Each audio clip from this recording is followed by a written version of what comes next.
¿Sabía usted que a veces ni siquiera hay que pedirle a Dios exactamente lo que necesitamos? ¿Verdad? ¿Sabía usted? Jesús, cuando le estaba diciendo a los que estaban ahí reunidos, les decía: busquen primero el reino de Dios y su justicia, y todo lo demás vendrá por añadidura, ¿no? Y Jesús les decía: Dios sabe, el Padre sabe de qué cosas ustedes tienen necesidad. Entonces, Dios sabe de qué tenemos necesidad, y siempre Dios suple, siempre Dios nos ayuda en el momento indicado.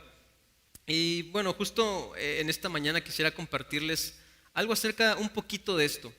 El tema general de este día yo le he puesto un Dios de providencia. Y pues como usted sabe, tenemos 2 reuniones. Ahorita vamos a tocar un tema correspondiente a esto de un Dios de providencia. Y en la segunda reunión pues tocaremos otro, ¿no? Y esta primera parte, digamos, de esta primera reunión, pues se llama una lección de confianza. Es decir, el tema general, repito, es un Dios de providencia, y la primera parte, digamos, de este tema general es una lección de confianza. La segunda parte de la siguiente reunión se va a llamar una lección de humildad. Pero primero vamos a ver una lección de confianza. Y bueno, mis hermanos, pues antes quisiera que oremos juntos. Si me acompaña con sus ojos cerrados para orar a Dios y poner este tiempo en sus manos. Acompáñeme, Señor. Te damos muchas gracias en esta mañana, Señor, porque tú eres bueno, Señor. Tú nos ayudas en cada momento, tú nos sostienes con tu diestra, Señor, y siempre tú estás, Señor, al pendiente de nosotros. Gracias, Padre, porque como te decía el salmista, ¿quiénes somos para que tengas de nosotros memoria, Señor? Nos hiciste poco menores a los ángeles, Señor.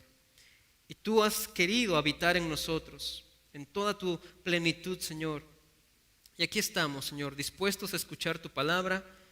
Pedimos, Señor, que sea de edificación a nuestro corazón, a nuestra vida, de ánimo, de aliento.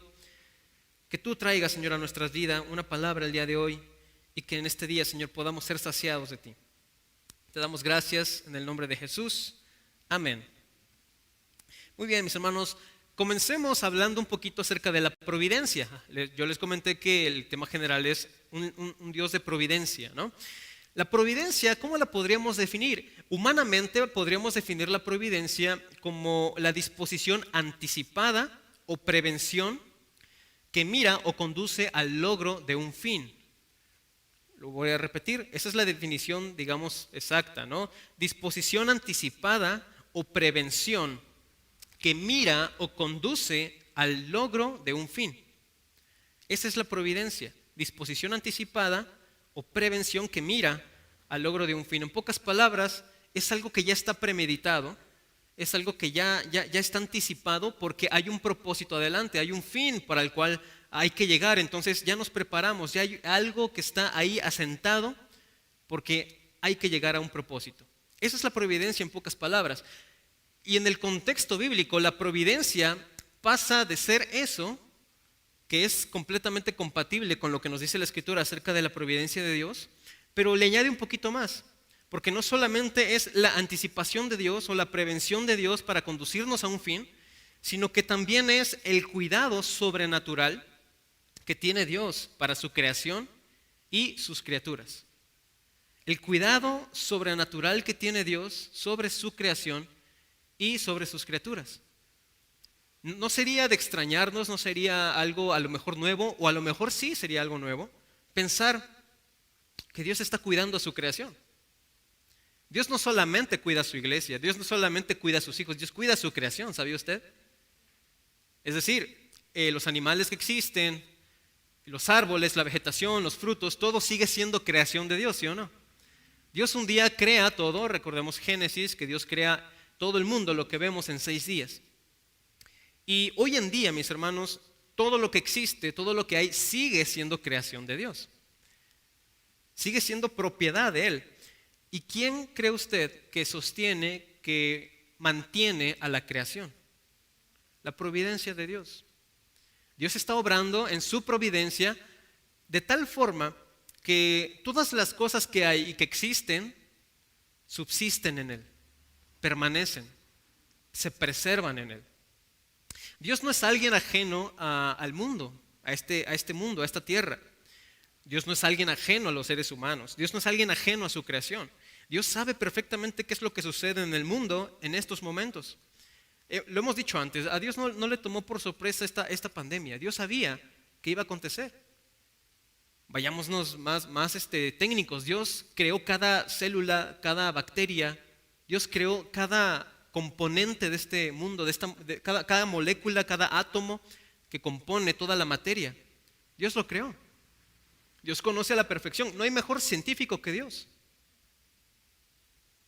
No hay mejor químico que Dios. Dios conoce a la perfección la exactitud de las medidas. Dios conoce a la perfección la composición de nuestro cuerpo. Dios conoce a la perfección la composición de la tierra, del mundo.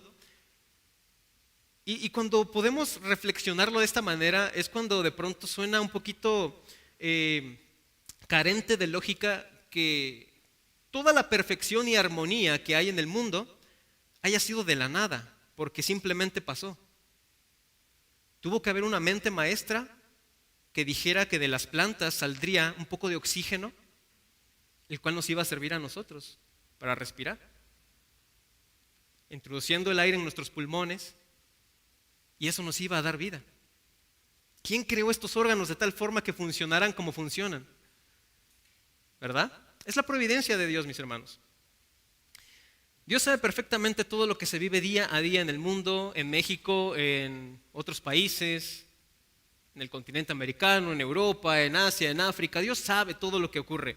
Y Dios es capaz de escuchar el clamor de la humanidad, es capaz de escudriñar todos los pensamientos de todos nosotros, y Dios nos conoce aún más profundo de lo que nosotros creemos que nos conocemos. Vaya, ¿quién no se conoce a sí mismo? Yo creo que todos, ¿no? Pues somos nosotros mismos, nos conocemos, pero fíjese que Dios nos conoce aún mejor. ¿Quién se conocerá mejor? ¿El artefacto en sí o aquel que creó a ese objeto, a ese artefacto? O en este caso, a la creación. Dios nos conoce aún más de lo que creemos, mis hermanos. Y en la Biblia se ve reflejado todo esto. En la Biblia se ve reflejada la providencia de Dios, y me gustaría que fuéramos estudiando un poquito la providencia de Dios para después llegar a la lección de confianza que hay en la Escritura. Por favor, acompáñenme buscando Nehemías, el libro de Nehemías, capítulo 9, versículo 6, si es tan amable. El libro de Nehemías, capítulo 9, versículo 6. Vamos a ver varios ejemplos de la providencia de Dios. Así que vamos a buscar varios pasajes para que esté ahí anticipada y los podamos buscar. Dice Nehemías 9:6. Tú solo eres Jehová. Tú hiciste los cielos y los cielos de los cielos, con todo su ejército, la tierra y todo lo que está en ella, los mares y todo lo que hay en ellos, y tú vivificas todas estas cosas, y los ejércitos de los cielos te adoran. Lo leo nuevamente y lo leo detenidamente. Tú solo eres Jehová. Punto número 1. Tú hiciste ¿qué? Los cielos y los cielos de los cielos. Si nos vamos a lo técnico, los cielos, ¿cuáles serían? Pues todo lo que vemos nosotros, ¿no? La atmósfera que vemos. ¿Y los cielos de los cielos? Lo que hay más allá. Usted ha visto que a lo mejor ha visto fotos de planetas, de estrellas, constelaciones, galaxias, etcétera. Todo eso, mis hermanos, fue creado por Dios, lo dice la Escritura, lo dice en Nehemías 9:6. Tú solo eres Jehová, tú hiciste los cielos y los cielos de los cielos con todo su ejército, estrellas, galaxias, todo lo que podamos imaginar que hay afuera, que conozcamos o no, todo lo creó Dios. La tierra, pasa a Nehemías a hablar de la tierra, y todo lo que está en ella, sea vegetación, sean animales, sean seres vivos, aún las cucarachas que de pronto no gustan mucho, ¿no? A las personas, las moscas que de pronto son muy molestas, que están ahí merodeando la comida, todo eso, mis hermanos, lo crea Dios. Todo lo que hay en la tierra, después dice los mares y todo lo que hay en ellos. ¿Alguna vez ha comido una mojarrita? Un filete de pescado, unos camarones, todo eso lo crea Dios.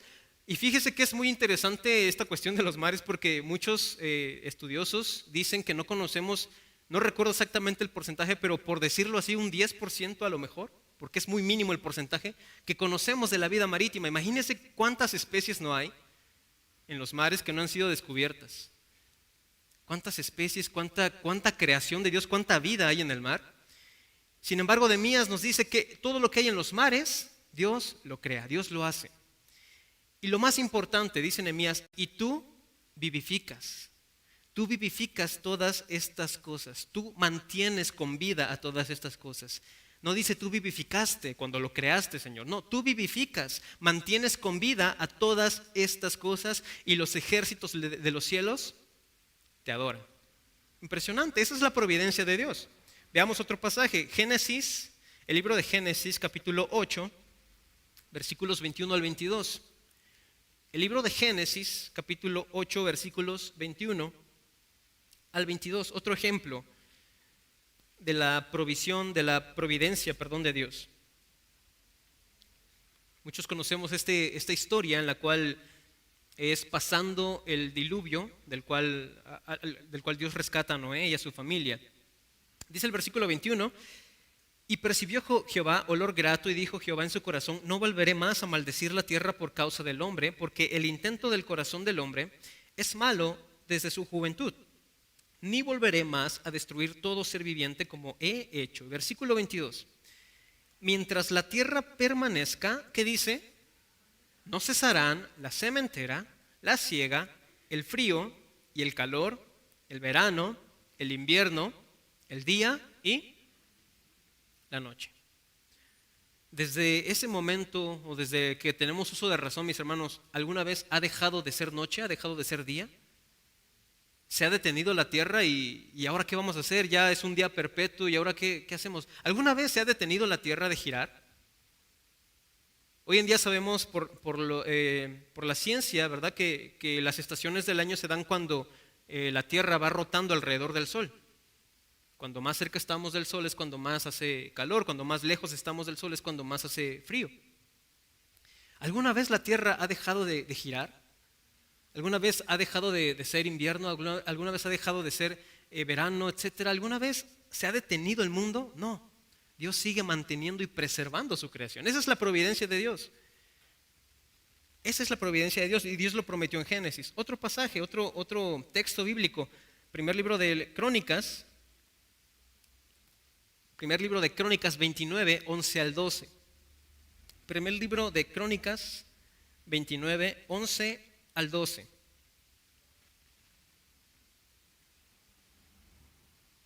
Primer libro de Crónicas 29, 11 al 12 dice: Tuya es, oh Jehová, la magnificencia y el poder, la gloria, la victoria y el honor, porque todas las cosas que están en los cielos y en la tierra son tuyas. Todo, oh Jehová, es el reino. Tuyo, oh Jehová, es el reino, y tú eres excelso sobre todos. Versículo 12. Las riquezas y la gloria proceden de ti, y tú dominas sobre todo. En tu mano está la fuerza y el poder, y en tu mano el hacer grande y el dar poder a todos. Tuya es la magnificencia, Señor, la gloria, la victoria, el honor. Todo lo que está en el cielo y en la tierra es tuyo, Señor. Dice aquí el libro de las Crónicas. Vamos a buscar otro. Está en Mateo, el Evangelio de Mateo 5:44. Estoy haciendo que ejercite ahí los deditos, ¿verdad? Para que busque rápidamente Mateo 5:44, 45. Vamos a ver este y otros dos ejemplos más. Mateo 5:44, 45. Mira lo que dice el Evangelio. Dice: pero yo os digo, amad a vuestros enemigos, bendecid a los que os maldicen, haced bien a los que aborrecen y orad por los que os ultrajan y os persiguen. Mira el versículo 45. Para que seáis hijos de vuestro Padre que está en los cielos. ¿Y qué hace el Padre, mis hermanos? Hace salir su sol sobre malos y buenos, y que hace llover sobre justos e injustos. Pregunta: ¿la providencia de Dios solamente es para los hijos de Dios? La providencia de Dios aplica para malos y para justos. La providencia de Dios aplica para los que no le conocen y para los que le conocen. Dios hace salir su sol sobre buenos y malos, sobre justos e injustos. Y a veces nos quejamos de por qué a las personas que no conocen a Dios les va bien y a mí no. ¿Quiénes seríamos nosotros, no, para poder determinar a quién sí va a favorecer la providencia de Dios y a quién no? Interesante lo que nos dice la Biblia. Vamos a ver otro más, otros dos más. El siguiente está en Salmos 24:1. Este es muy pequeño, si gusta puede leerlo en la pantalla. Salmos 24:1 dice: de Jehová es la tierra y su plenitud, el mundo y los que en él habitan. El mundo y los que en él habitan, sean del pueblo de Israel, sean cristianos o sean no cristianos, sean de otra creencia o sean de lo que sean, pero todo lo que hay en el mundo, todos los seres vivientes del mundo, ¿a quién le pertenecen? Sean creyentes o no. Ahora, no estamos diciendo que también para ellos aplican las mismas bendiciones. Claro que no, pero sin embargo, toda la creación, todos los seres humanos le pertenecemos a Dios, le creamos o no. ¿Ok? Y vamos a ver el último, que está en Mateo 10, 29 al 31. Vamos a regresar a Mateo, pero esta vez al capítulo 10, 29 y 31, y dejé al final por una razón muy sencilla. Mateo 10, 29 al 31.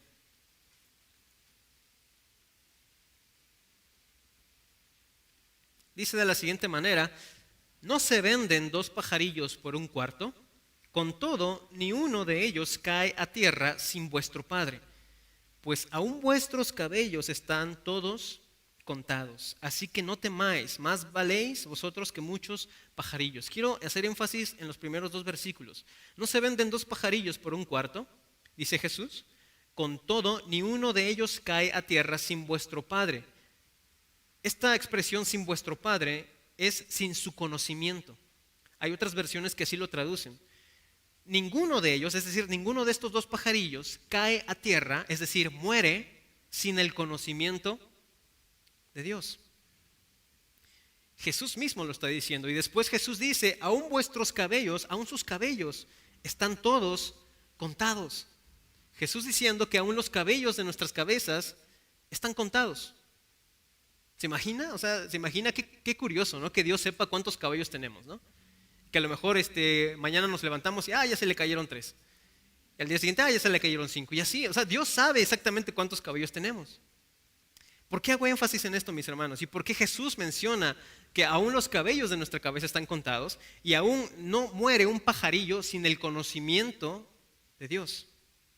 ¿Por qué hace Jesús énfasis y por qué me detengo aquí? Pareciera tan insignificante, ¿verdad? Que Dios sepa cuántos cabellos tengo. ¿Eso en qué me beneficia a mí, mi hermano? ¿Eso me hace más salvo? Si yo le pregunto a Dios: Señor, ¿cuántos cabellos tengo? Y si Dios me responde: ¿ya soy más salvo? No, ¿verdad? O sea, son cosas muy, muy pequeñas. Pero por eso Jesús lo dice. Porque aún estas cosas tan insignificantes de la vida, Dios tiene control sobre eso. Aún las cosas tan insignificantes que podemos nosotros decir: pues simplemente pasó. El pajarito, pues cayó y murió. Dios tenía conocimiento de que eso le iba a pasar. Y lo más impactante es que Jesús termina diciendo: así que no teman. ¿Por qué razón? Porque ustedes valen más que esos pajarillos. Si Dios tiene control absoluto de las cosas, tanto que aún sabe cuando muere un pajarito, ¿qué no sabrá acerca de nosotros? ¿Y qué no tendrá preparado para nosotros? ¿Sí logra ver, hermano? Aún los cabellos de nuestra cabeza están contados y aún los pajarillos que mueren, Dios sabe de ellos. ¿Qué no sabrá Dios acerca de nuestra necesidad? ¿Qué no sabrá Dios acerca de mi padecimiento, de lo que yo tengo, de lo que yo necesito? Esa es la providencia de Dios. Pero ahora viene la lección de confianza.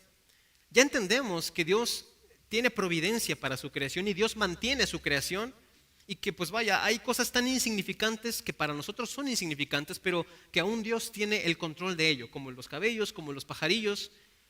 Pero ¿de qué me sirve? ¿De qué me sirve comprender esto de la providencia? Vamos a responder esa pregunta al final. Así que grábela, anótela o recuérdela, porque vamos a recordar, vamos a ver al final por qué me es importante saber y conocer la providencia de Dios. Hay un pasaje también que quisiera yo mencionarles, Génesis 50, 20. Este lo conocen ustedes, a lo mejor gusta leerlo en la pantalla. Dice: vosotros pensasteis mal contra mí, mas Dios lo encaminó a bien para hacer lo que vemos hoy, para mantener en vida a mucho pueblo. ¿Qué historia es esta, hermanos? La historia de José, ¿no? Cuando al final de la historia de José ve a sus hermanos venir y tiene ahí un conflicto consigo mismo, de si ayudarlos o no, y al final José decide ayudarlos, descubre quién era él y les dice a sus hermanos: ustedes pensaron hacerme mal, pero Dios lo encaminó a bien. ¿A qué quiero llegar con esto también? Cuando comprendemos la poderosa y soberana providencia de Dios, mis hermanos, entendemos que absolutamente todo está bajo su control, aún lo que pareciera que no va conforme a su voluntad. Aún lo que pareciera que se sale de sus planes, aún eso está controlado por Dios. Déjeme ponerlo en contexto. ¿Usted cree que haya sido el deseo de Dios que hayan despreciado a José? ¿Que los hermanos le hayan procurado un mal? No, ¿verdad? El deseo de Dios nunca fue que los hermanos casi odiaran a José. ¿O será que sí? ¿Será que Dios haya querido que los hermanos le odiaran? ¿Que Dios haya sembrado odio en los hermanos para José? No, ¿verdad? Parecía que la situación se salía de control, que los hermanos se estaban saliendo del plan de Dios, que los hermanos estaban haciendo algo que no encajaba en los planes de Dios, pero aún lo malo que ellos hacían, Dios estaba en control de ello. Dice José: ustedes pensaron hacerme mal, pero Dios lo encaminó a bien. Nada hay que se escape de su voluntad. Colosenses 1, 16 al 17, se lo leo, dice: porque en Él fueron creadas todas las cosas, las que hay en los cielos y en las que hay en la tierra, visibles e invisibles, sean tronos, sean dominios, sean principados, sean potestades. Todo fue creado por medio de Él y para Él, y Él es antes de todas las cosas, y todas las cosas en Él subsisten. Todo en Él subsiste. Y después de hacer tanto énfasis en la providencia, después de hacer tanto énfasis en que Dios tiene el control absoluto, quiero que veamos una lección que nos da una mujer en el Antiguo Testamento. Una mujer tan sabia, una mujer tan prudente, una mujer tan esforzada, tan importante del Antiguo Testamento. Nos da una lección de confianza a todos. ¿Por qué no buscamos el segundo libro de Reyes, capítulo 4, versículo 1? Vamos a leer este capítulo. Segundo libro de Reyes, ahí sí acompáñame para que vayamos leyendo. Aquí es donde viene la lección de confianza que nos muestra esta mujer, que nos muestra la Escritura, la confianza en la providencia de Dios. Segundo libro de Reyes, capítulo 4.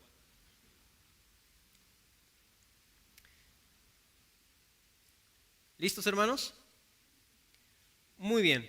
Dice el versículo 1 del segundo libro de Reyes, capítulo 4, una mujer de las mujeres de los hijos de los profetas clamó a Eliseo diciendo: tu siervo, mi marido, ha muerto, y tú sabes que tu siervo era temeroso de Jehová, y ha venido el acreedor para tomarse 2 hijos míos por siervos. Aquí, mis hermanos, se trata de una mujer que enviuda. Su esposo era un profeta, dice la Escritura, una mujer de las mujeres de los hijos de los profetas. Su esposo era un profeta. Este grupo de los hijos de los profetas era un grupo era un grupo de profetas que estaba, digamos, bajo el mando de Eliseo. Eliseo era el mayor de ellos, y todos estos hijos de profetas era un grupo de profetas de Dios, verdaderos profetas de Dios, que servían a Dios. Y la mujer entonces era esposa de uno de ellos. Y resulta que este varón fallece y deja a su mujer viuda con sus hijos, pero la deja con unas deudas. Este profeta tenía unas deudas y la deja a la mujer con unas deudas. Y llega entonces la mujer con Eliseo y le dice: he enviudado, y ha venido el acreedor para tomarse 2 hijos míos por siervos. En la ley de Moisés esto era permitido. Si el varón que era deudor moría, el acreedor podía ir y tomar a algunos de los hijos para saldar esa deuda, pero no podía pasar más de un año de jubileo, dice la Escritura. No podía pasar más de un año de que los hijos estuvieran sirviendo a esta persona, al acreedor, para saldar esa deuda. Entonces había venido ya el acreedor en todo su derecho, porque a él le debían, ¿no? Y pues él venía a cobrar la deuda. Ya no está el marido, pero bueno, están los hijos y la ley dice que los puedo tomar para que me sirvan, y así se salde la cuenta, ¿no? Entonces la mujer va con Eliseo y le dice: Señor, es que tú sabes que enviudé, mi esposo era uno de tus siervos, y pues ahora ya vino el acreedor para querer llevarse a mis hijos. Versículo 2. Y Eliseo le dijo: ¿qué te haré yo? Declárame qué tienes en casa. Y ella dijo: tu sierva ninguna cosa tiene en casa, sino una vasija de aceite. Ninguna cosa tiene en casa sino una vasija, ¿qué? De aceite. A veces pensamos, mis hermanos, que no tenemos nada en nosotros, que no somos valiosos, que no hay nada que podamos dar, que no hay nada que podamos ofrecer, que no hay nada en nosotros que tenga valor. Pero lo interesante de esta historia es que con esa simple vasija de aceite ella obtuvo la providencia de Dios. Seguramente usted conoce la historia, por eso me adelanto un poquito. Dice el versículo 3, él le dijo, ve y pide para ti vasijas prestadas de todos tus vecinos, vasijas vacías, no pocas. ¿Cuál fue la instrucción de Eliseo?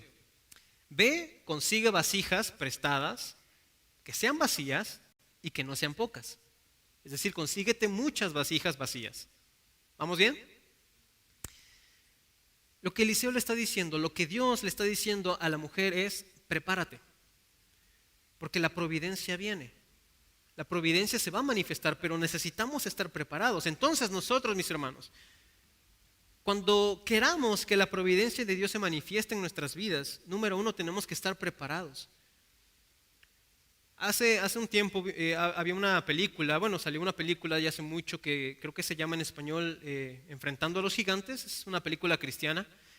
Y en esta película había un pastor que decía una frase más o menos así.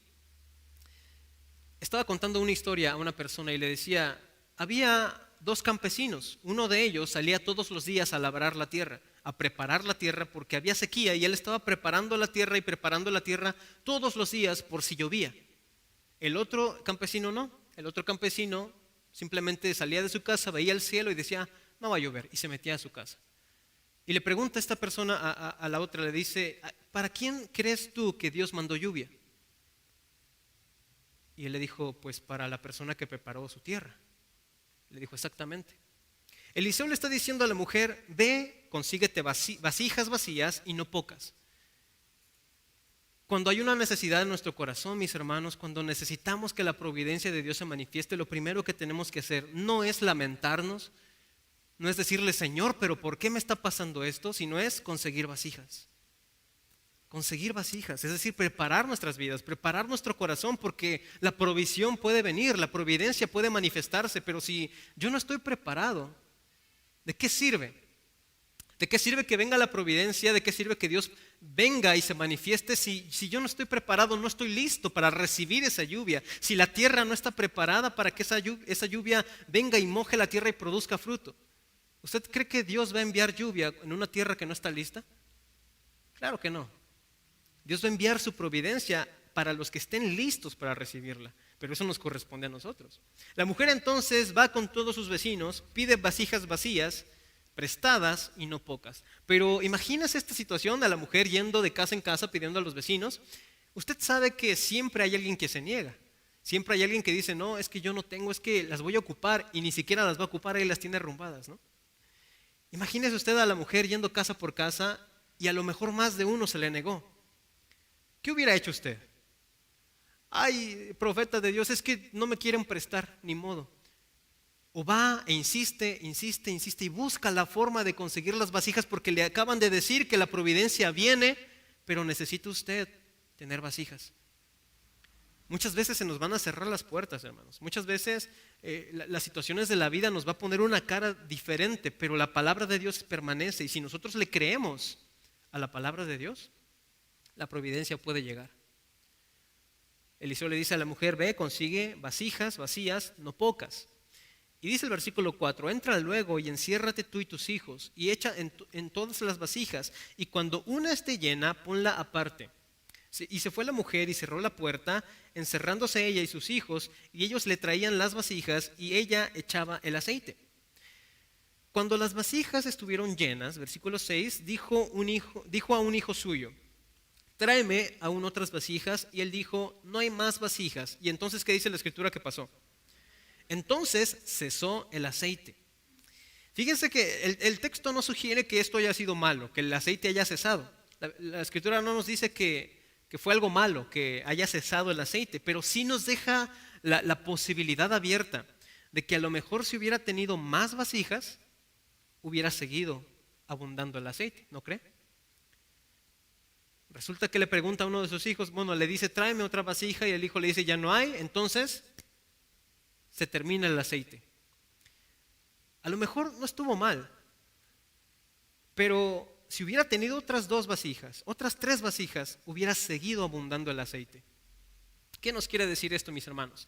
En la medida que nos preparemos, será la medida de la providencia de Dios. De la medida de nuestra fe para prepararnos, de esa medida va a ser la providencia. Si la mujer se consiguió 20 vasijas, para 20 vasijas Dios va a proveer. Si nosotros nos conseguimos 30 vasijas, para 30 vasijas va a ser la provisión y la providencia de Dios. Pero si nosotros nos conseguimos una vasija, con una vasija Dios va a suplir. Pero a lo mejor pudimos conseguir más. A lo mejor pudimos prepararnos mejor y aprovechar mejor que Dios es tan bueno y envía su providencia a nosotros. De la medida que nos preparemos, de esa medida va a ser la providencia, hermanos. Versículo 7 dice: vino ella luego y lo contó al varón de Dios, el cual le dijo: ve y vende el aceite y paga a tus acreedores, y tú y tus hijos vivid de lo que quede. Después de esto pasa a otra historia, Eliseo, que es la historia más importante de este texto que vamos a estudiar. Dice en el versículo 8, acompáñame con su vista, dice: aconteció también que un día pasaba Eliseo por Sunem, y había allí una mujer, ¿qué dice? Importante. Una mujer importante que le invitaba insistentemente a que comiese, y cuando él pasaba por allí, venía a la casa de ella a comer. Una mujer importante, hermanos. Es importante y es muy importante resaltar que precisamente, valga la redundancia, esta mujer era importante. La historia nos muestra como tal a esta mujer, y el hecho de que la escritura diga que era importante es que esta mujer tenía una posición alta en la sociedad. Esta mujer era influyente en su sociedad, era de renombre, era muy conocida, era una mujer influyente. Era una mujer bastante conocida, influyente, que tenía medios para moverse, que tenía grandes posesiones, tenía terrenos, tenía negocios. Era una mujer importante para la época. Dice el versículo 9: y ella dijo a su marido: he aquí ahora, yo entiendo que que siempre pasa por nuestra casa es varón de Dios, es varón santo de Dios. Yo te ruego que hagamos un pequeño aposento de paredes y pongamos allí cama, mesa, silla y candelero, para que cuando él viniere a nosotros se quede en él. Y aconteció que un día vino él por allí y se quedó en aquel aposento y ahí durmió, es decir, Eliseo. Entonces dijo a Giezi su criado: llama a esta sunamita. Y cuando la llamó, vino ella delante de él. Dijo entonces a Giezi: dile, he aquí, tú has estado solícita por nosotros con todo este esmero. ¿Qué quieres que haga por ti? ¿Necesitas que hable por ti al rey o al general del ejército? Y ella respondió, que le dijo: yo habito en medio de mi pueblo. ¿Sabe? Esta frase, yo habito en medio de mi pueblo, era una expresión para decir: estoy bien, no me hace falta nada, estoy contenta, estoy plena, me siento bien. Estoy en medio de mi pueblo, yo habito en medio de mi pueblo, le dice la mujer a Eliseo. Es decir, no me hace falta nada. Soy influyente, tengo todo lo que necesito, estoy bien. Pero, ¿sabía usted, mis hermanos, que a veces nosotros creemos que estamos bien? Pero Dios sabe realmente qué es lo que necesitamos. A lo mejor para nosotros estamos bien. Yo sí estoy bien, podemos decirle a Dios: yo estoy bien, Señor. Yo creo que hasta ahorita, hasta el día de hoy he caminado bien, estoy bien, me siento bien. Pero Dios sabe que a lo mejor hay algo que necesitamos y no nos estamos dando cuenta. La mujer decía: yo habito en medio de mi pueblo, yo estoy bien, no me hace falta nada. Pero dice el versículo 14: y él dijo: ¿qué pues haremos por ella? Y Giezi respondió: he aquí que ella no tiene hijo y su marido es viejo. Esto que le dice Giezi nos da a entender que la mujer o era estéril o su marido era estéril. Y su marido se cree que ya era de avanzada edad. He aquí que ella no tiene hijo y su marido es viejo. Entonces vemos a una mujer importante, con una buena posición, pero que dice: yo estoy bien, no me hace falta nada. Pero Giezi dice: pero es que hay algo que tal vez que le falta, y es que no tiene hijo. Y ella a lo mejor decía: no, es que yo estoy bien sin hijo, pero A veces la realidad es otra y puede ser que ella era estéril, puede ser que su marido era estéril, puede ser que ya lo hayan intentado tantas veces y nunca consiguieron tener un hijo. En esa época no tener hijo era considerado una maldición. Entonces no era normal que una mujer o una familia se quedara sin hijos. Ella dice, yo estoy bien. Pero de pronto entonces dice Eliseo, el versículo 15, dijo entonces llámala, y él la llamó y ella se paró a la puerta. Y él le dijo, el año que viene por ese tiempo abrazarás un hijo. Y ella dijo, no, Señor mío, varón de Dios, no hagas burla de tu sierva. Mas la mujer concibió y dio a luz un hijo el año siguiente, en el tiempo que Eliseo le había dicho. La mujer, ¿cómo reacciona, hermanos? Le dice, no, Señor mío, varón de Dios, no hagas burla, no te burles de mí.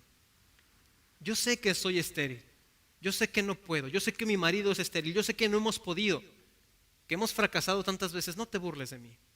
A veces la reacción del ser humano es esta: cuando viene la providencia de Dios a nuestras vidas, cuando Dios nos dice, yo quiero obrar en tu vida, ay Señor, no te burles de mí, ¿cómo vas a obrar en mí si yo soy esto, si yo soy aquello, si yo no puedo, yo no tengo dones, yo ya lo intenté y no sirvo para el servicio, yo no sirvo para la iglesia, yo no sirvo para el ministerio, yo no sirvo, Señor? No te burles de mí, Señor. Pero la palabra de Dios era, vas a concebir, vas a tener un hijo, y la mujer decía, no te burles de mí, no hagas burla de tu sierva. A veces reaccionamos de esa manera. Cuando Dios quiere hacer algo en nosotros, cuando Dios quiere obrar en nuestro corazón, a veces nos ponemos a la defensiva y le decimos, Señor, ¿por qué me dices eso? Tú sabes que yo no soy merecedor, tú sabes que yo no puedo. Tú sabes que eso del cristianismo, pues sí, yo creo en ti, pero hay nada más. No soy como otros que todos los días dicen que leen la Biblia, que todos los días oran, que todos los días cantan alabanzas. Yo no soy así, Señor. Tú sabes. Pero Dios quiere hacer algo en el corazón. ¿Y sabe qué, mi hermano? A pesar de que no le creamos, a pesar de que tengamos alguna duda, a pesar de que nos pongamos a la defensiva, si está en la voluntad de Dios, la providencia de Dios se va a dar. La providencia de Dios se va a manifestar.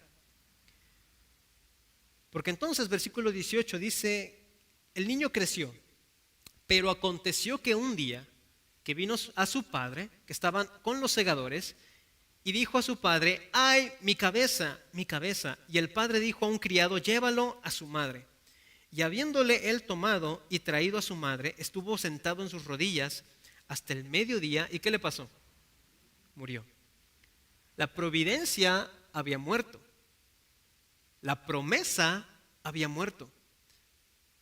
Aquella respuesta que vino de pronto había muerto. En un día para otro, en un abrir y cerrar de ojos, nadie lo esperaba, nadie lo vio venir. Simplemente el niño dijo, ¡ay, mi cabeza, mi cabeza! Se lo llevan con su madre y ahí muere. Muere en las piernas de su madre. ¿Qué ha de haber pensado la mujer en ese instante cuando ve a su hijo desvanecerse, sin pulso, sin aliento? Tenía de dos la mujer. Número uno, pensar, ¿para esto me lo diste, Señor? ¿Para hacerme sufrir? ¿Para esto me lo diste? Llamar a su marido y decirle, mira lo que hizo el profeta. Me vino, me dijo que iba a tener un hijo para que se muriera aquí en mis piernas. ¿Te das cuenta? Pudo haber hecho eso, pero ¿qué hizo la mujer? Dice versículo 21, ella entonces subió y lo puso sobre la cama del varón de Dios, y cerrando la puerta, ¿qué? Se salió. Versículo 22, llamando luego a su marido, le dijo, te ruego que envíes conmigo a alguno de los criados y una de las asnas para que yo vaya corriendo al varón de Dios y regrese. Miren lo que le dice el marido. Él le dijo, ¿para qué vas a verle hoy? No es nueva luna ni día de reposo. Y ella respondió, paz. ¿Sabe qué está pasando aquí, mis hermanos? El marido no sabía que el niño había muerto. La mujer tan sabia, tan prudente y con tanta confianza en Dios, lo que hace es tomar a su hijo muerto, sin pulso, sin aliento, y lo pone en la habitación de Eliseo, cierra la puerta y no le cuenta a nadie. Qué interesante. ¿Qué es lo que a veces primero hacemos nosotros cuando algo nos pasa, cuando nos pasa una desgracia? Ay, manita, fíjate que me pasó, y empezamos a sacar todo lo que hay en nuestro corazón, toda la desgracia que nos pasó, le empezamos a decir. Que fíjate que otra vez me hizo, que otra vez me dijo, que esto y el otro. Y empezamos a contarle a medio mundo todo lo que nos pasó. Vean la sabiduría de esta mujer que ni siquiera a su esposo le dijo. ¿Por qué no le habrá dicho a su esposo? Ay, no le tenía confianza. No. La mujer no le dijo a su esposo, ¿sabe por qué? Porque tenía confianza en Dios y sabía a quién acudir. Voy a hacer más énfasis en esto en unos versículos. La mujer sabía a quién acudir. Pudo haberle dicho a su esposo, ¿sabes qué? Se me murió mi hijo. A lo mejor el esposo se hubiera enojado. Pero ¿cómo es posible que se murió? No que Dios nos iba a dar un hijo, no que Dios nos lo prometió, no que Dios es un Dios de providencia. Entonces, ¿dónde está mi hijo? La mujer no dijo nada. Guardó silencio, fue prudente, va y encierra a su niño muerto. Imagínese una madre cargando a su hijo muerto. ¡Qué dolor! ¡Qué pesar! Cargar a su hijo muerto y llevarlo a una habitación y cerrar la puerta. Pero ella sabía a quién tenía que acudir. Y lo mejor de todo es su actitud, mis hermanos. Cuando el esposo le dice, ¿para qué vas a ver al profeta? Esto nos quiere decir que el esposo no sabía. No sabía porque le dice, ¿para qué lo vas a ver? Si hoy no es día de fiesta, hoy no es día de fiesta religiosa, ¿para qué lo vas a ver? Siempre hay que ver al profeta cuando es día luna nueva o día de reposo, etcétera, pero hoy no es eso. Él no sabía. ¿Y la mujer qué le dice? Paz. Esta expresión, mis hermanos, la podemos traducir de distintas formas, pero hay dos muy acertadas. Una es, yo sé lo que hago, y la otra, mis hermanos, es, todo está bien. Dos definiciones más o menos muy acertadas para esta expresión de paz, porque se ocupaba para muchas cosas, pero en estos contextos se podía ocupar para estas dos. Número uno, todo está bien, y número dos, sé lo que hago. No importa. La mujer le dice a su marido, no te preocupes, yo sé lo que hago, todo está bien. ¿Qué mujer que se le acaba de morir su hijo dice todo está bien? ¿Quién? Solamente una mujer, una persona que tiene una alta confianza en la providencia de Dios. ¿Qué es lo que nos pasa a nosotros cuando algo sucede en nuestras vidas? A lo mejor lo primero que hacemos es eso, contarlo a quien sea, vaciar nuestro corazón de la desgracia que nos ocurrió y desahogarnos con quien sea. Y cuando nos dicen, ¿cómo estás? Ay, no, estoy pero súper mal, esto y que el otro. Y estamos lamentándonos cuando una mujer nos enseña y nos dice, paz, todo está bien, sé lo que hago. En el momento difícil, ¿sabemos lo que hacemos? ¿O actuamos por inercia? ¿Actuamos porque así somos? ¿O sabemos realmente lo que hacemos? Mira el versículo 24, mis hermanos. Después hizo enalbardar el asna y dijo al criado, guía y anda y no me hagas detener en el camino, sino cuando yo te lo dijere. No me hagas detener. La mujer sabía a dónde quería llegar. La mujer sabía qué tenía que hacer y a dónde iba. Muchas veces nos distraemos en el proceso de buscar una solución. Nos distraemos en el proceso de encontrar lo que nuestra alma necesita. La mujer dice, no me detengas hasta que yo te diga. Sabía la mujer qué estaba haciendo. Versículo 25. Partió pues y vino al varón de Dios, al monte Carmelo. Y cuando el varón de Dios la vio de lejos, dijo a su criado Giezi, he aquí la tsunamita, te ruego que vayas ahora corriendo a recibirla y le digas, te va bien a ti, te va bien a tu marido y a tu hijo. Y miren lo que ella le dice. ¿Qué le dice la mujer? Bien. Va Giezi corriendo con la tsunamita y le pregunta, ¿está todo bien contigo? ¿Le va bien a tu marido? ¿Está bien tu hijo? ¿Y ella qué le dice? Bien. En otras palabras y en otras traducciones, ella dice, todo está bien. Todo está bien, le dice a Giezi, siervo de Eliseo. ¿Qué decimos nosotros cuando nos sucede algo? Todo está mal, me va horriblemente mal, no me puede ir peor. Estoy harto de la vida, estoy harto de esto, estoy harto de todo. La mujer con un niño muerto que lo dejó ahí encerradito, le dice a Giezi, todo está bien. Pregunta, ¿la mujer le mintió? Pudiéramos humanamente pensar que la mujer le mintió, pero ¿sabe qué, mi hermano? La mujer no mintió. La mujer estaba demostrando, número uno, la confianza que tenía en la providencia de Dios. Es el mismo caso de Abraham. La mujer sabía en su interior que Dios era lo suficientemente poderoso para resucitar a su hijo. Pero número dos, lo más importante, ¿por qué la mujer no le dijo a Giezi que había muerto su hijo? La razón número dos, la mujer sabía a quién tenía que acudir nuevamente. Dos oportunidades tuvo la mujer para desahogar su corazón. Primero con su marido y después con Giezi. A su marido, le dice, paz, todo está bien. Y a Giezi le dice, todo está bien. Muchas veces, hermanos, nuestro error más grave es que vamos con las personas incorrectas. Cuando algo nos sucede, cuando alguien nos hace algo, cuando algo pasa en nuestras vidas, lo peor que hacemos a veces es que vamos con las personas que no tenemos que ir. Y vamos con esas personas y les descubrimos todo nuestro corazón. Y peor tantito si no es creyente. Al rato la persona dice, ay, pues mira, si esos son los cristianos. No me imagino, ¿verdad? Estar ahí en medio de ellos. ¿Para qué entonces soy cristiana? ¿Para qué entonces soy cristiano? Si mira cómo te hacen, cómo te dicen. Si mira cómo te va, me quedo mejor así. Muchas veces cometemos ese error de ir con la persona no correcta para descubrir nuestro corazón.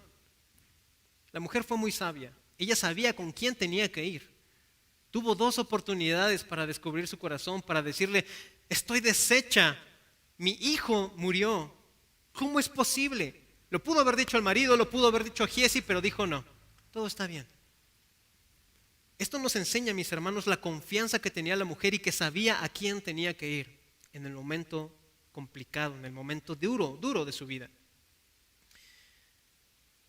Versículo 27. Luego que llegó a donde estaba el varón de Dios en el monte, se asió de sus pies y se acercó Giezi para quitarla, pero el varón de Dios, es decir, Eliseo, le dijo, déjala porque su alma está en amargura y Jehová me ha encubierto el motivo y no me lo ha revelado. Dos cosas. Su alma está en amargura. ¿Qué acababa de decir ella anteriormente? Estoy bien, todo está bien. Pregunta, ¿realmente ella estaba bien? ¿Estaba bien realmente ella? ¿Todo estaba bien? No, su hijo se le había muerto. Pero ella sabía a quién tenía que descubrir su corazón. No con cualquiera. No lo iba a hacer en casa. No lo iba a hacer con Giezi. Iba a hacerlo con el representante de Dios, que en este texto es Eliseo. Pregunta, ¿a quién nosotros vamos a descubrir nuestro corazón primero? La Biblia nos enseña que ni siquiera, mis hermanos, en la familia es primero. ¿Quién es primero? Dios. El día que nos pase algo, el día que tengamos necesidad, ¿con quién tenemos que ir primero? Con Dios. Después con la familia. Después con quien sea, pero primero con Dios. La mujer sabía a quién tenía que ir primero. Les dice a todos, todo está bien, primero voy a los pies de Dios. Y una vez que llegue a los pies de Dios, descubro qué hay en mi corazón. Y Dios le dice a Eliseo, esta mujer está en amargura. Y aquí viene lo segundo. La mujer primero sabía a quién tenía que ir y segundo, Dios conoce el estado de nuestro corazón, mis hermanos. Dios sabía que el alma de la mujer estaba en amargura. Dios sabe qué hay en nuestro corazón, Dios sabe qué hay en su corazón, Dios sabe cuando pasamos por amargura, Dios sabe cuando pasamos por necesidad. Dios lo sabe, pero necesitamos ir con la persona correcta. Desde el momento en que el niño fallece, Dios sabía que el corazón de la mujer estaba en amargura, porque le había fallecido su niño. Pero Dios la ayudó hasta que ella acudió a sus pies. Hubiese sido otra historia si la mujer hubiese acudido primero a su marido, o si la mujer hubiese acudido primero a Giezi. Pero no, ella acudió primero a Dios. Y entonces, dice el versículo 29, entonces dijo él a Giezi, 28. Ella le dijo, pedí yo hijo mi señor, ¿no te dije que no te burlases de mí? Versículo 29, entonces dijo él a Giezi, ciñe tus lomos y toma mi báculo en tu mano y ve, si alguno te encontrare, no lo saludes, si alguno te saludare, no le respondas y pondrás mi báculo sobre tu rostro, sobre el rostro del niño, perdón. Y dijo la madre del niño, vive Jehová y vive tu alma, que no te dejaré. Él entonces se levantó y la siguió. Y Giezi había ido delante de ellos y había puesto el báculo sobre el rostro del niño, pero no tenía voz ni sentido. Y así se había vuelto para encontrar a Eliseo y se lo declaró diciendo, ¿qué le dijo? El niño no despierta. Ahora pongámonos por un momento en los zapatos de la mujer, mis hermanos. Imagínense desde el momento en que fallece el niño, con qué dolor va y lo acuesta en la cama de Eliseo. Todo el trayecto que es desde donde ella estaba hasta donde estaba Eliseo, todo ese trayecto, todo lo que ella estuvo pensando, estuvo sintiendo en su corazón, llega por fin con quien tiene que llegar y Eliseo le dice entonces, ve Giezi, adelántate. Y de pronto viene Giezi con una mala noticia. ¿Qué le dice? El niño no despierta. ¿Qué ha de haber sentido la mamá? ¿Qué ha de haber sentido su corazón? ¿Nos ha pasado, hermanos? Ese punto en el que parece que ya viene una respuesta de Dios, pero la primera respuesta es, no hay nada. Aún no hay nada. ¿Nos ha pasado? Que creemos que viene la provisión, la providencia de Dios, que viene la respuesta del Señor, y de pronto viene un Giezi y nos dice, ¿sabes qué? No, todavía no, todavía no, y todavía no, y todavía no. La mujer en este punto tenía de dos opciones: preocuparse, reclamarle a Eliseo, llorar, lamentarse, o número dos, seguir confiando. ¿Y qué hizo la mujer? El texto no nos dice que la mujer se voltea con Eliseo y le dice, te dije que no me dieras un hijo. ¿Ves? Ya está muerto, ya no hay nada que hacer. Así le reacciona la mujer. ¿La mujer qué hizo? Guardó silencio, hermanos. Qué interesante. Llega Giezi y les dice, no hay vida en el niño, no despierta, sigue muerto. ¿Y la mujer? En plena confianza en la providencia de Dios. ¿Y cómo sabemos esto? Versículo 32, vino Eliseo a la casa, he aquí que el niño estaba muerto, tendido sobre su cama. Entrando él entonces, cerró la puerta tras ambos y oró a Jehová. Cerró la puerta tras ambos. Dígame usted, ¿qué madre no quisiera entrar a ese cuarto? ¿Sí o no? ¿Qué madre no quisiera entrar a esa habitación donde está su hijo y ver cómo sucede el milagro? Estar en esa cama de hospital junto a su hijo, tomándole de la mano. ¿Qué madre no quisiera hacer eso? Pero repita conmigo, no es a mi manera, es a la manera de Dios. Entra Eliseo y cierra la puerta y deja a la mujer afuera. ¿Y sabe qué significa esto? Dios diciéndole a la mujer, a partir de aquí yo me hago cargo. Pero necesitamos nosotros tener esa confianza absoluta en la providencia de Dios. Versículo 34, después subió y se tendió sobre el niño, poniendo su boca sobre la boca de él, y sus ojos sobre sus ojos, y sus manos sobre las manos suyas. Así se tendió sobre él, y el cuerpo del niño entró en calor. Volviéndose luego, se paseó por la casa a una y otra parte, y después subió y se tendió sobre él nuevamente, y el niño estornudó 7 veces y abrió los ojos. 36. Entonces llamó él a Giezi y le dijo, llama a esta sunamita, y él la llamó, y entrando ella, Eliseo le dice, toma a tu hijo. Quiero que pongamos atención en esto, mis hermanos. Eliseo le dice a la mujer, toma a tu hijo. Es decir, recreemos esta escena. Despierta el niño, entonces Eliseo le dice a Giezi, llama a su mamá, a la sunamita. Entonces viene la mamá y Eliseo le dice, ten, aquí está tu hijo. ¿Vamos bien?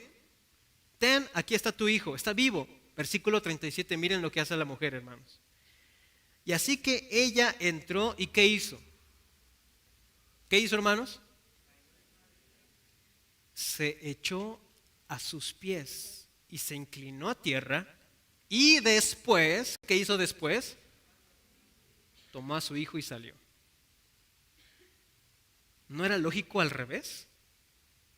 Se le acaba de morir su hijo, estaba en amargura su corazón, ve a su hijo vivo otra vez. ¿No sería lo más lógico ir corriendo y abrazarlo primero? Pongámonos en los zapatos de la mujer. ¿A poco no haríamos eso? Como madres, como padres.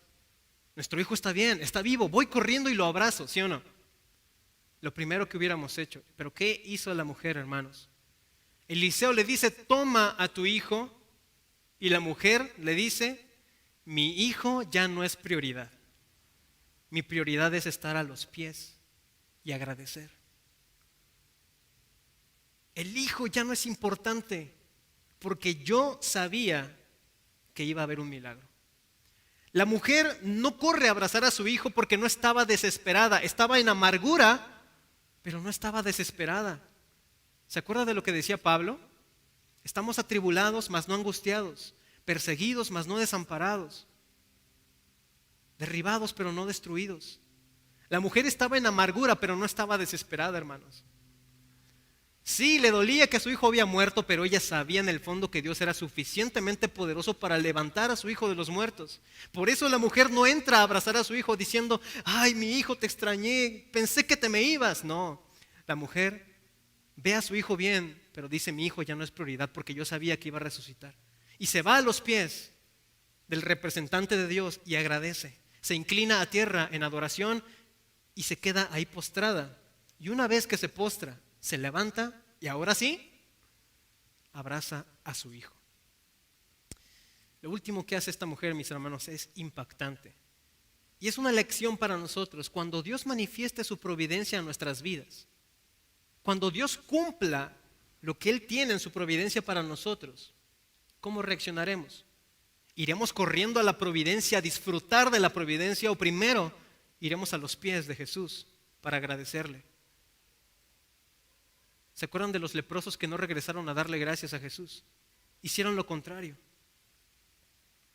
Llegó la providencia, llegó la bendición, me voy con la bendición. Pero hubo dos que regresaron y agradecieron.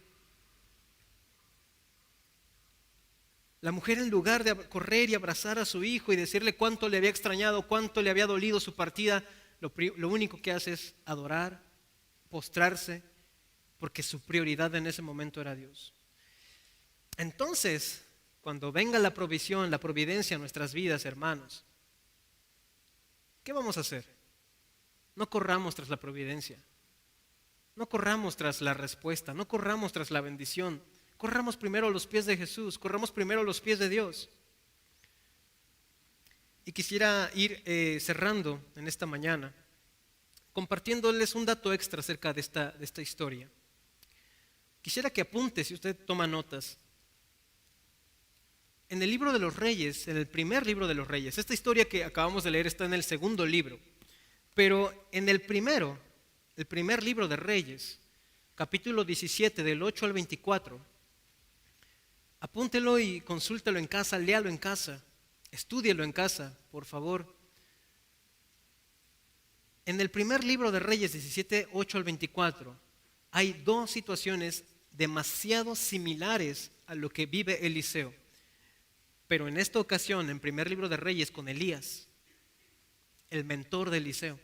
¿Se acuerda usted que Elías fue el mentor de Eliseo? Eliseo fue el sucesor de Elías. Y en el primer libro de Reyes, 17, 8 al 24, usted puede consultarlo en casa, hermano. En este pasaje se muestran dos historias muy, muy similares a lo que vive Eliseo en lo que acabamos de leer. Una mujer que vive un milagro de abundancia de aceite y que a ella misma se le muere un hijo.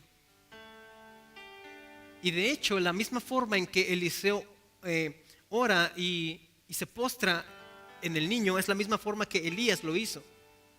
Eliseo aprendió de su maestro. Pero lo que vamos con todo esto, mis hermanos, es que hay muchas similitudes en estas historias, pocas diferencias. Por ejemplo, que la mujer en el pasaje de Elías, en el primer libro de Reyes, no era una mujer importante como con Eliseo. La mujer de Elías, la del contexto de historia de Elías, era una mujer pobre. Era una mujer que dice la Escritura que solo estaba esperando el momento de dejarse morir, porque ya no tenía más esperanzas. Contrario a la mujer importante que sucede en el contexto de Eliseo. Una mujer que tenía todo, una mujer que era rica, una mujer que era muy influyente. ¿A qué quiero llegar con esta similitud de historias? La providencia de Dios es para todas las personas. Y así como nosotros estamos viviendo una situación, hay miles de personas allá afuera que están viviendo lo mismo o peor. No somos los únicos. No somos los únicos que sufrimos. No somos los únicos que padecemos. Hay mucha necesidad en el mundo, pero ¿sabe qué? Lo más hermoso es que para todas las personas, sean pobres, sean ricas, sean importantes, sean no influyentes, para todas las personas hay providencia. Para la mujer pobre que estaba dejándose morir, hubo providencia. Para esa misma mujer que se le murió un hijo, hubo providencia. Para la mujer viuda del profeta, hubo providencia. Para la mujer sunamita, hubo providencia. Y ahora quiero responder la pregunta. ¿Se acuerda que le dije que había una pregunta?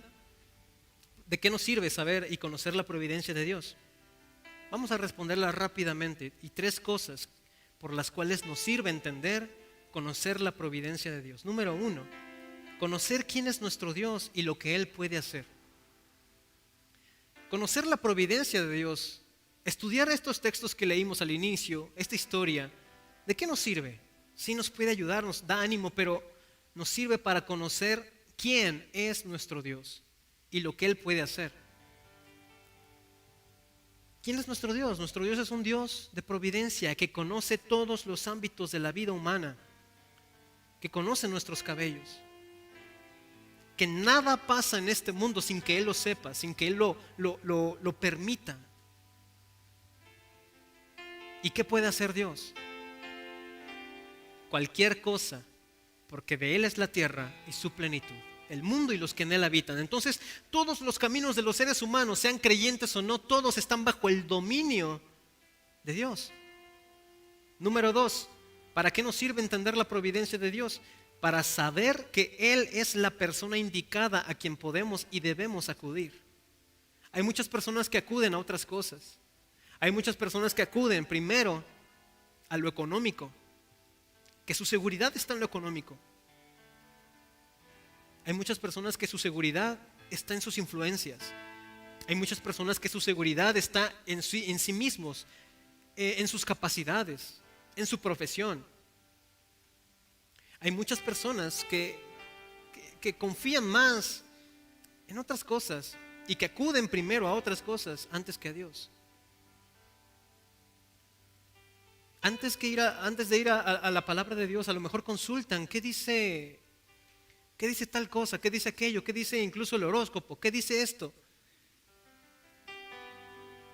Y ahí vemos a los hermanitos que andan jugando entre consejos, a ver quién da más, a ver qué consejo me llena más. El que me dice ora por tus enemigos o el que me dice regrésasela porque se la merece.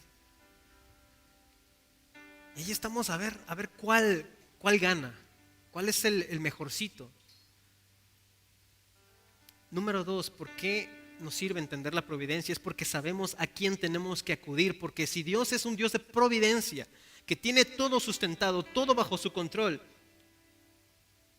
que nada pasa sin que Él sepa, entonces yo sé a quién puedo ir para decirle: Señor, estoy en amargura, necesito esto, me hace falta aquello, la estoy pasando mal, Señor.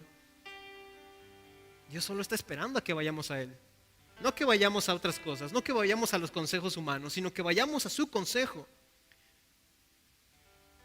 antes que a otras cosas, como la mujer antes de ir a su esposo, antes de ir a Giesi, fue a los pies de Dios.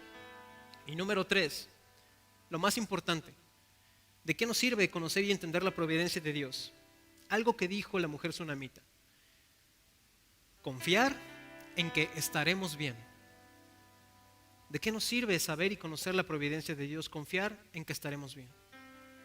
Aún en el día más amargo de la vida de la tsunamita, cuando su hijo se le muere en sus brazos, la tsunamita dijo: estoy bien, porque mi confianza está en la providencia de Dios, está en lo que Dios puede hacer y en su conocimiento de todas las cosas. Él sabe que mi hijo murió, Él sabe qué respuesta me dará, Él sabe que me enfermé, Él sabe cuándo voy a sanar, Él sabe que no tengo trabajo, Él sabe cuándo lo tendré, Él sabe que me han robado, Él sabe cuándo lo recuperaré. Entonces decimos lo que dice la mujer tsunamita: estoy bien. Porque sí, a lo mejor tengo amargura porque me pasó esto, a lo mejor tengo aquello, a lo mejor me robaron, a lo mejor me hicieron, me dijeron, a lo mejor pasé esta situación, pero estoy bien, porque confío en que la providencia de Dios sabe cuándo vendrá la respuesta. Confío en que la providencia de Dios obrará en mí, por lo tanto prepararé mi corazón, traeré vasijas vacías, para que cuando la providencia venga, yo esté saciado. ¿Por qué no cierra sus ojos? Vamos a orar, hermanos.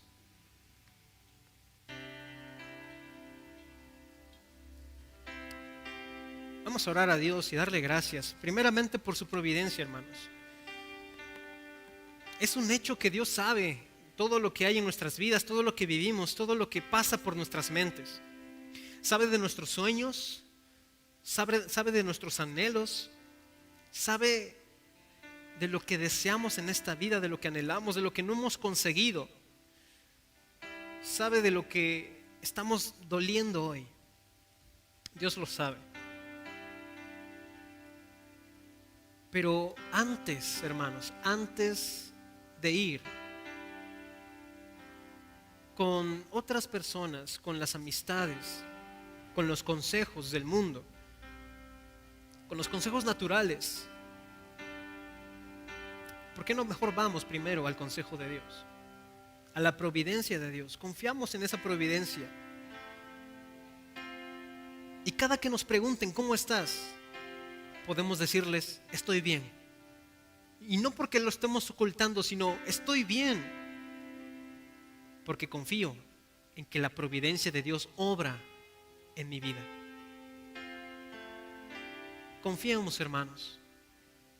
Una lección de confianza que nos da la mujer tsunamita, que ella sabía que su hijo iba a resucitar, y cuando resucitó no se aferró a la providencia, sino se aferró a Cristo, a Dios. Confiemos, preparemos vasijas. A lo mejor la providencia ha tardado, pero ¿por qué no reflexionamos si a lo mejor ha tardado porque no hemos preparado las vasijas? No hemos preparado nuestro corazón para ese aceite que Dios quiere derramar sobre nuestro corazón. A lo mejor la respuesta de Dios está ahí enfrente, pero no tenemos vasijas vacías para recibir esa respuesta. Están llenas de nuestros pensamientos, están llenas de nuestros juicios, están llenas de nuestras prioridades, están llenas de nuestras condiciones. Pero puede ser que necesitemos vaciar esas vasijas para que venga el aceite.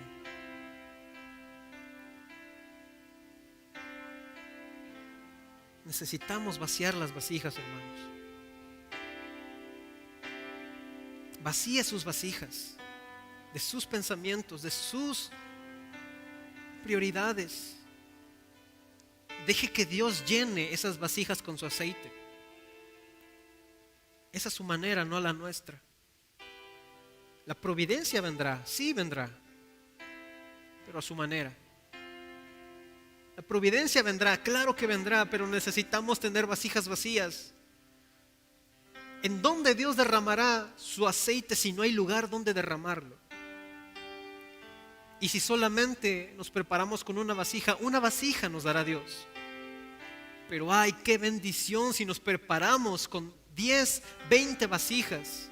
Para 20 vasijas Dios nos dará. Porque de la medida que nos preparemos, esa será la medida de la providencia de Dios. Prepare su corazón, hermano. Prepare su vida. No se consiga una vasija. No, prepárese bien. Prepárese bien. Porque puede que la provisión venga mañana, puede que la provisión venga después. Pero si usted dice, con una vasija tengo, pues entonces será decisión propia. Pero prepárese. Porque Dios no quiere solamente derramar una vasija, sino quiere derramar muchas. Eliseo le dijo a la mujer, consíguete vasijas vacías, no pocas. Dios no quiere derramar su aceite en pocas vasijas, quiere dar en abundancia. Esa providencia la quiere dar en abundancia, pero depende de nosotros qué tantas vasijas consigamos, qué tanto preparemos nuestro corazón, qué tanto vaciemos la vasija de nosotros mismos, de nuestros argumentos. Vaciémonos de nosotros y dejemos que Dios llene nuestra vasija, hermanos. Y confiemos. Digamos, estoy bien, porque la providencia de Dios obra en mí. Y cuando la providencia venga, mis hermanos, no corramos primero a la providencia, no corramos primero a abrazar esa bendición, corramos primero a los pies, como la mujer. Eliseo le dijo, toma, aquí está tu hijo. Y ella le dijo, yo primero voy a los pies, a agradecer, a adorar, mi hijo después. Vayamos primero a los pies, hermanos. Gracias, Dios, te damos en esta mañana, Señor, por tu palabra. Queremos pedir, Señor, que derrames de tu aceite en los corazones, Señor, que hoy han preparado vasijas. Derrama, Señor, de tu aceite, derrama tu providencia, Señor. Suple cada necesidad del alma, del corazón o incluso material, Señor. Que tu iglesia, Padre, esté saciada de tu palabra, de tu bien, de tu providencia. Tú conoces nuestros caminos. Cada uno de nuestros cabellos están contados por ti. Tú tienes el control de todo en nuestras vidas, Señor. Confiamos en ti y nos postramos ante ti para adorar, para exaltarte y para decirte que en ti confiamos. Y mire alrededor del trono a millones que decían a gran voz: el cordero que fue inmolado es digno de recibir el poder, la riqueza,